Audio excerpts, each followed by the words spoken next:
y quiero ahondar un poco más en el ámbito de lo jurídico, de cómo, de la validez que tiene el proyecto de la ley Revas en el ámbito jurídico a nivel internacional, en el derecho comparado y en el derecho ecuatoriano. La doctora Sigal hizo un excelente análisis de todo el tema de los hechos, de la parte fáctica, de la parte científica, y queremos ahondar en ese ámbito. Quisiera empezar manifestando para mí cuál es el principio básico que manejará el proyecto de ley del Registro Nacional de Violadores, Abusadores y Agresores de Niñas, Niños y Adolescentes. En adelante, ley Revas. Los derechos fundamentales de los niños, niñas y adolescentes gozan de una especial protección, tanto en el ámbito internacional como en el Estado ecuatoriano. Ello dada la situación de indefensión, vulnerabilidad y debilidad de esta población, y en consecuencia la necesidad de garantizar un desarrollo armónico e integral de la misma. Los niños, en virtud de su falta de madurez física y mental que les hace especialmente vulnerables e indefensos frente a todo tipo de riesgos, necesitan protección y cuidados especiales, tanto en términos materiales, psicológicos y afectivos, como en términos jurídicos, para garantizar su desarrollo armónico e integral y proveer las condiciones que necesitan para convertirse en miembros autónomos de la sociedad.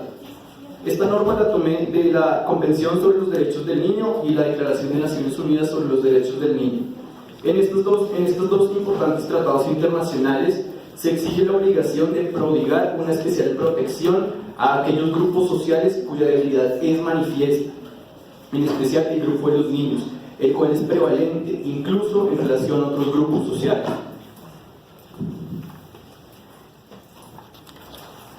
Con base en este principio, considero que el proyecto de ley Revas es totalmente consecuente con los tratados de derechos humanos ratificados debidamente por el Ecuador. Ya la doctora Sigal nos habló de la gran cantidad de denuncias, la gran cantidad de casos que incluso no llegan ni siquiera a ser juzgados. Sin embargo, también dijo y habló de algo muy importante, y es la protección y prevención que incluye este proyecto. Quiero hacer un breve repaso por el derecho comparado. Quiero mostrar qué ha pasado con otras legislaciones y quiero contarles un poco qué se está haciendo en mi país, Colombia. Actualmente en Colombia cursa un proyecto de ley en la Cámara de Representantes que está completando el tercero de sus cuartos debates. Es un registro de agresores sexuales de menores que tiene muchas similitudes con el proyecto de la ley Revas. El primer artículo que incluye este proyecto de ley, que es bastante importante para que ustedes noten casi que lo importante que es el problema que se reconoce, y dice sí, dice: crece el Registro Nacional de Abusadores e inscríbase en este a las personas condenadas con sentencia ejecutoriada y en firme por los delitos cometidos contra la libertad, integridad y formación sexual contemplados en el Código Penal colombiano. La inscripción en el Registro Nacional deberá ordenarse de oficio, una vez que la sentencia condenatoria esté ejecutoriada por el juzgado o tribunal. Lo importante de este tema es hablar de la ejecutoria de la sentencia, donde se hace referencia a que ya se han agotado todos los recursos legales, y algo que incluye el proyecto de la ley de Lourdes Cuesta.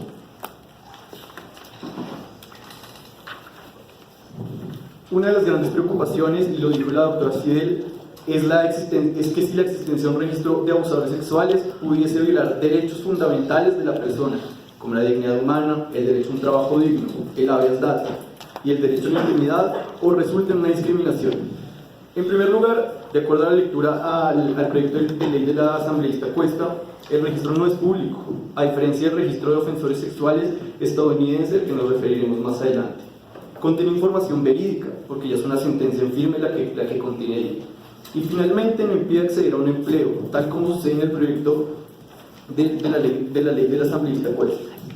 La información contenida en el registro de abusadores no deberá ser pública en ningún caso, y en consecuencia todas las certificaciones o datos sobrantes en el mismo son de contenido estrictamente confidencial y reservado. Solo podrán ser suministrados a la persona inscrita en el mismo o a las entidades, autoridades o personas jurídicas o naturales que ejerzan custodia o cuidados de menores de edad. Es importante decir que a mi juicio, para que se respeten los tratados internacionales, el registro cualquier persona no debe tener acceso a él. Constar en la ley Revas o el registro producto de la ley Revas no resulta discriminatorio. Se trata de una distinción la cual es totalmente válida a la luz del derecho internacional. Al respecto, la Corte Interamericana de Derechos Humanos, en su opinión consultiva OC 04 de 1984, ha señalado que no todo tratamiento jurídico diferente es propiamente discriminatorio, porque no toda distinción de trato puede considerarse ofensiva por sí misma de la dignidad humana, más cuando mediante esta distinción de trato se busca un fin superior o proteger el interés general, tal como lo dijo la doctora Sider. Es claro que el fundamento básico en el que se funda la propuesta de ley Revas no es otro que la prevención de que sucedan agresiones sexuales a menores de edad, que quienes ya han agredido una vez tengan una importante barrera que les impida o dificulte volver a hacerlo. Y para ello se debe hacer una distinción de tratamiento de una población en la búsqueda de proteger a otra que tiene una prevalencia del daño.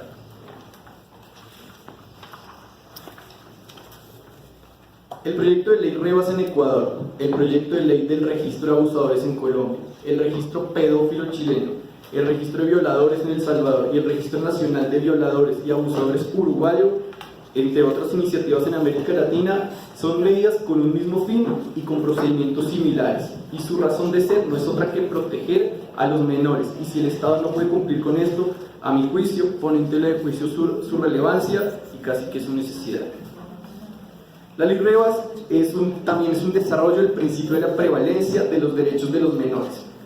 Así, de acuerdo con lo establecido en la Convención sobre los Derechos del Niño, en su artículo 3.1, el cual indica que en todas las medidas concernientes a la infancia y adolescencia que tomen las instituciones públicas o privadas de bienestar social, tribunales, autoridades administrativas u órganos legislativos, una consideración primordial a la que se atenderá será el interés superior de esta población. Este artículo indica que las medidas que se tomen frente a los niños deben ser de carácter progresivo, es decir, no pueden nunca eliminar derechos o prerrogativas, sino por el contrario, deben aumentarlos. En la Declaración de las Naciones Unidas sobre los Derechos del Niño, que son parte del bloque constitucional ecuatoriano, los derechos de los niños prevalecen sobre todos los derechos de los demás. Esto lo que nos indica es que estamos frente a una cláusula de prevalencia que se incluye en los instrumentos internacionales, en la jurisprudencia nacional e internacional, lo que indica que ante cualquier conflicto de derechos, cualquier conflicto de intereses o cualquier colisión normativa, los derechos de los niños deben prevalecer por un simple ejercicio de ponderación. Igualmente, la ley Revas como mecanismo de protección de los derechos de los menores. El artículo 19 de la Convención Americana de Derechos Humanos, según el cual todo niño tiene derecho a las medidas de protección que su condición de menor requiera por parte de su familia, la sociedad y el Estado, así como el artículo 10.3 del Pacto Internacional de Derechos Económicos, Sociales y Culturales, que ordena: se deben adoptar medidas especiales de protección y asistencia a favor de todos los niños y adolescentes, sin discriminación alguna por razón de filiación o cualquier otra condición. Lo que nos indica todo esto es que la ley Revas no es más que un mecanismo de protección, una barrera adicional que va a poner el Estado a funcionar en desarrollo de la Convención Americana de Derechos Humanos, de la cual Ecuador es parte, así como de la Convención de Naciones Unidas para los Derechos del Niño y otros instrumentos internacionales de derechos humanos que no pueden ser suspendidos en ningún caso. No solo en América Latina se han tomado este tipo de medidas, como ya vimos en Uruguay, Colombia, Chile o El Salvador. A nivel europeo, el derecho comunitario, que es de obligatorio cumplimiento por parte de todos sus Estados miembros, también ha puesto en marcha diversas iniciativas. La Directiva 2011-92 del Parlamento Europeo indica que a fin de evitar el riesgo de reincidencia en los delitos, los Estados miembros adoptarán las medidas necesarias para garantizar que una persona física que haya sido condenada por una infracción de índole sexual contra un menor pueda ser inhabilitada con carácter temporal o permanente para el ejercicio de actividades, al menos profesionales, que impliquen contactos directos y regulares con menores. Como ya dije, el derecho comunitario es fuente primaria de derecho, valga la redundancia, en los países miembros de esta unión. E igualmente, estos estados están en la obligación de adaptar esta directiva a sus legislaciones nacionales. unos ejemplos de algunos países que han adoptado registros, quisiera traerlos a colación. En Gran Bretaña opera desde 1997 el denominado Registro de Ofensores Sexuales o las denominadas listas públicas de delincuentes sexuales, donde actualmente figuran cerca de 24.500 nombres. Esta lista sí es de carácter público, puede ser consultada por internet por cualquier persona y lo que busca es notificar no solo a los niños o a quienes van a trabajar en el ámbito de la niñez, sino a toda la comunidad más cercana, vecinos, compañeros de trabajo que están trabajando con una persona que en el pasado fue condenada por un delito de índole sexual. En Estados Unidos opera un sistema demasiado estricto, un registro muy estricto y que incluye no solo el registro, sino la notificación pública de los ofensores sexuales, de manera que los violadores, pederastas y otros delincuentes sexuales, una vez cumplida su condena, están obligados a acudir a la oficina del sheriff de su distrito para que éste proceda a registrarles en una base de datos, quien a su vez notificará a los habitantes del sector sobre su nuevo vecino. La notificación es pública y esto nació con la ley Megan, aprobada en 1996, tras un caso a una niña llamada Megan Canca a manos de un violador que salió excarcelado y se mudó a su barrio. De igual manera, en Canadá existe un registro nacional de delincuentes sexuales que entró a partir de la Ley de Registro de Información de Delincuentes Sexuales o Ley SOIR del 2004. Quisiera también citar un estudio realizado en los Estados Unidos que lo denominaron un estudio longitudinal llevado a cabo por el Instituto Estatal de Washington para la Política Pública. Se hizo en 2005 y en consonancia con lo que dijo la doctora Fidel, este estudio concluyó que la tasa de reincidencia de los delitos sexuales se redujo significativamente después de la implementación de políticas de registro y posterior notificación. La existencia de registros de delincuentes sexuales demuestra que permite que se tomen las medidas de seguridad y de cuidado necesarias para evitar la reincidencia. Esto es fundamental en la justificación del proyecto de ley Revas, en tanto que no hay indicadores en América Latina de rehabilitación tras pasar por la cárcel, pero sí es sabido que nuestros centros penitenciarios en nada contribuyen al fin de rehabilitar. Escuché hace unos días a un importante analista jurídico hablar de populismo penal y yo quería hacer una reflexión acerca de por qué no es populismo penal el proyecto de ley del asambleísta Cuesta. Y si se hace una revisión de la doctrina política y de derecho penal, estos han logrado determinar que este concepto hace referencia a la expedición de leyes incongruentes, irracionales, con el fin de aumentar penas, crear delitos, reducir beneficios penales, privatizar la justicia, desestructurar el modelo procesal, menoscabar garantías y vulnerar el debido proceso acusatorio. Sin embargo, la propuesta de ley Revas no viene a integrar el proceso penal, no crea delitos, no aumenta penas. Es una medida meramente administrativa que viene acompañada después del cumplimiento de una sentencia. Solo nace al derecho cuando se cumple la sentencia y cuando esta ya está en firme, es decir, cuando ya no tiene ningún otro recurso jurídico. Y se justifica en la protección del interés supremo del menor y acordémonos que el certificado no puede ser solicitado por cualquier sujeto. Finalmente, tras revisar que no son pocas las legislaciones que han adoptado los registros de ofensores sexuales, quisiera exponer mi propia recomendación a la luz de los tratados internacionales de derechos humanos para que esta medida se lleve a cabo en Ecuador. Y es una serie de principios que considero deben ser los rectores en la interpretación y el tratamiento de la ley Revas.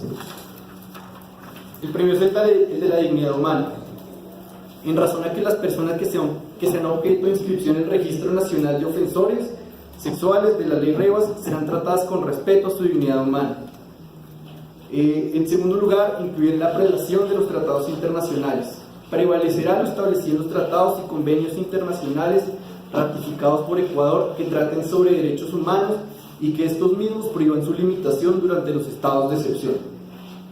La prelación de los derechos de los niños. Los derechos de los niños prevalecen sobre los derechos de todos los demás. Aquí es donde quisiera recordar otra vez esa cláusula que indicaba que los derechos de los niños, cuando llegan a colisionar con derechos de otro grupo social o de cualquier otro sujeto, siempre deberán prevalecer. El cuarto es la intimidad. Toda persona tiene derecho y respeto a su intimidad y en consecuencia en ningún caso podrá hacerse público el contenido del registro de violadores o de ofensores sexuales ni su certificado de antecedentes. Ninguna persona natural o jurídica que no esté autorizada por la misma ley que ustedes que espero que puedan aprobar, podrá solicitar la información del registro. Las víctimas también gozan del derecho a la intimidad. Por lo anterior, en el registro no se podrá incluir información de la víctima, salvo una muy breve referencia al delito por el que fue condenado la persona. Y finalmente, el buen nombre y la honra. Únicamente podrá realizarse el registro del que trata el presente proyecto de ley cuando haya una sentencia condenatoria ejecutoriada a título de autor o partícipe. Y si bien la aprobación de la ley Revas no será el fin de las agresiones sexuales, es un mecanismo que estoy seguro tendrá impacto inmediato en su reducción. Y en cualquier caso menos de violación, cualquier ataque menos que se logre hacer, es una victoria de la sociedad, es una victoria de los niños.